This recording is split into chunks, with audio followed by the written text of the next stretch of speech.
ஓம் சரவணபவ.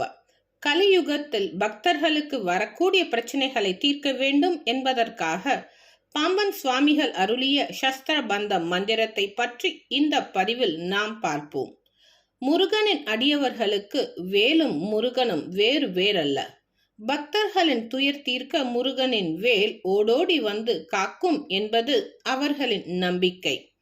சஸ்திரம் என்றால் எப்பொழுதும் நமக்கு கவசமாக இருந்து நம்மை பாதுகாப்பது.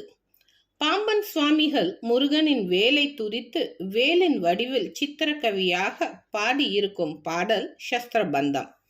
சித்திரக்கவி என்பது எழுத்துக்களை கொண்டு வரையப்படும் சித்திரம். இந்த பாடலை பாராயணம் செய்தால் செல்வ செழிப்பு, நோய் தீருதல், ஞானம் கிடைத்தல், தீமைகள் நெருங்க விடாமல் செய்தல், நினைத்ததை நிறைவேற்றுதல் போன்ற பல நன்மைகள் கிடைக்கும் என்பது பக்தர்களின் நம்பிக்கை.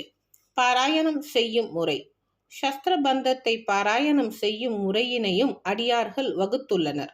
முதலில் ஞானசம்பந்தர், அருணகிரிநாதர், பாம்பன் சுவாமிகள் போன்ற குருமார்களை வணங்கிவிட்டு சஸ்திரபந்தத்தை பாராயணம் செய்ய தொடங்க வேண்டும்.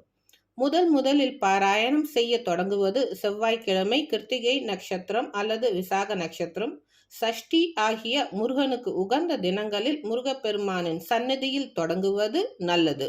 முதல் முறை செய்யும் போது 27 முறை பாராயணம் செய்ய வேண்டும். வீட்டில் வைத்தும் முருக விக்கிரகம் அல்லது படத்திற்கு முன்பு வைத்தும் பாராயணம் செய்யலாம்.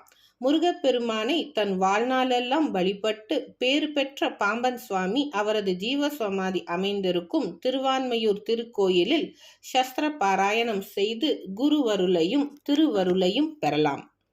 வால வேதாந்த ஆவா சம்போ கத்தன்ப மாலை பூனே மதுரமால் வளர்த்தே சாலவ மாபாசம் போக மதிதேசார் மாபூதம் வா பாதம் தா வேலவா.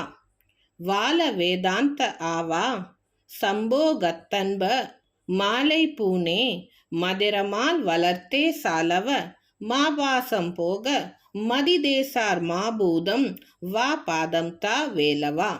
வால வேதாந்த ஆவா சம்போ கத்தன்ப மாலை பூனே மதிரமால் வளர்த்தே சாலவ மாபாசம் போக மதிதேசார் மாபூதம் வா பாதம் தா வேலவா.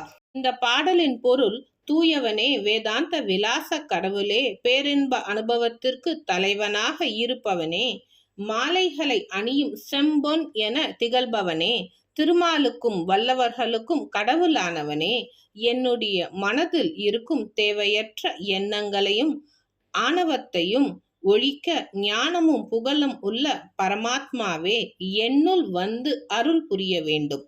உன்னுடைய திருவடி செல்வத்தை எனக்கு தந்தருள வேண்டும்.